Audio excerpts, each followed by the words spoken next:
and I live in Hong Kong. I am 32 in 2 weeks. I work in foreign affairs for the Angolan Consulate General in Hong Kong.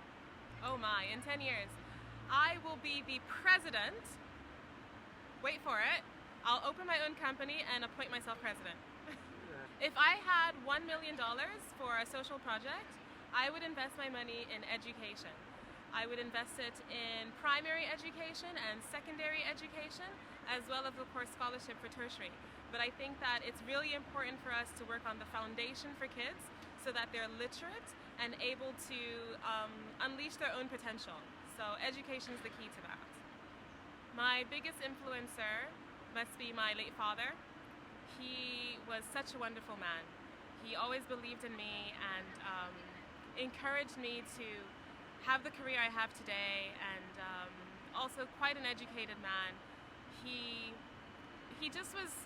had such a passion for life, and still today I remember a lot of the wisdom that he bestowed on me, and I use that to encourage my siblings and my friends. Very sentimental, but yes, my father is my biggest mentor and role model. Our generation, what is the best gift that our generation can give to the world? It is a good time to observe this question because just a couple of days ago, Angola commemorated the 40th National Day of the country, so it's 40 years since independence.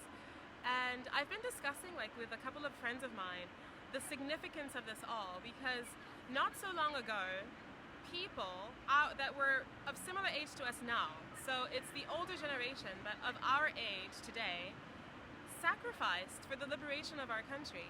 They fought and they had a vision, they had passion, they had commitment, and today we are enjoying the fruits of that. So our generation, if we're to have any responsibility, is that we need to take ownership of it and make sure that the future generations enjoy even more.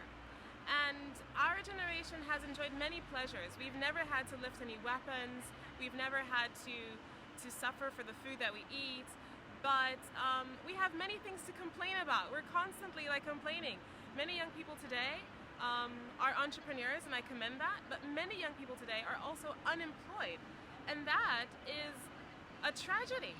Young people today should be out there creating jobs. We should not be waiting for people to do something for us and to give us handouts.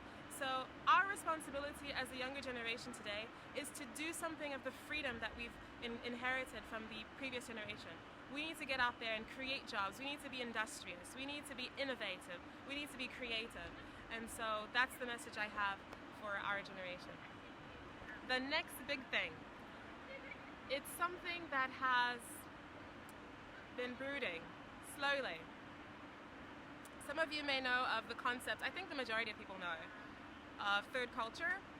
And I believe that people today are so much more interconnected and so much more infused and meshed and mixed.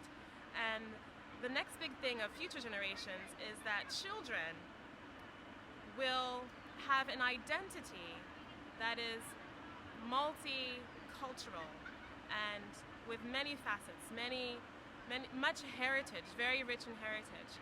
You have today people who live in Hong Kong, born here, but their parents are from one country or another country, mothers from this country, fathers from that country.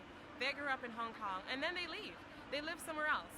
And so our idea of nationality, our idea of identity will completely change over the next couple of years, whether it's next 10 years or 20 years, and we're seeing that already today.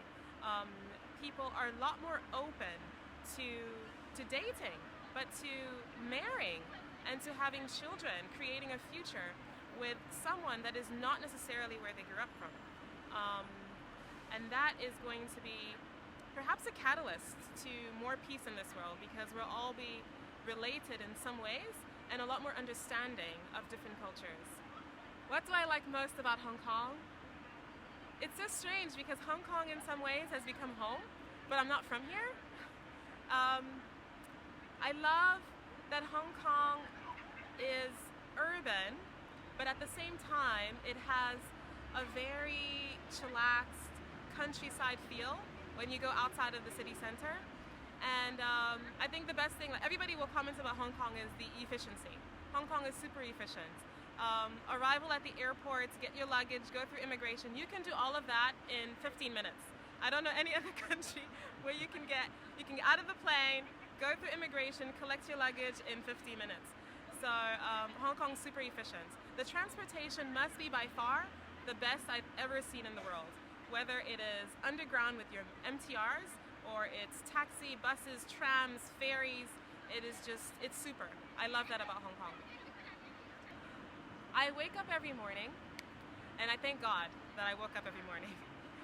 And after that, I just think of the wonderful things that I'm going to experience. I think that it's important before you go to bed to have a recap of your day and also to start planning the next day. And so when I wake up, I already have an idea of what I want to accomplish this day and the many people that I'm going to be serving and helping, and if I'm going to be doing some advocacy or if I'm going to be telling people and educating them about my country. But really, if I'm going to be enlightening anyone. And part of that comes with a learning process that I am enriched by as well. So I'm a curious person. I wake up, I'm very eager to impart, but at the same time, I'm also very eager to learn. So every day is an opportunity, and I'm very eager to, I'm very grateful at most to have another day to live it all.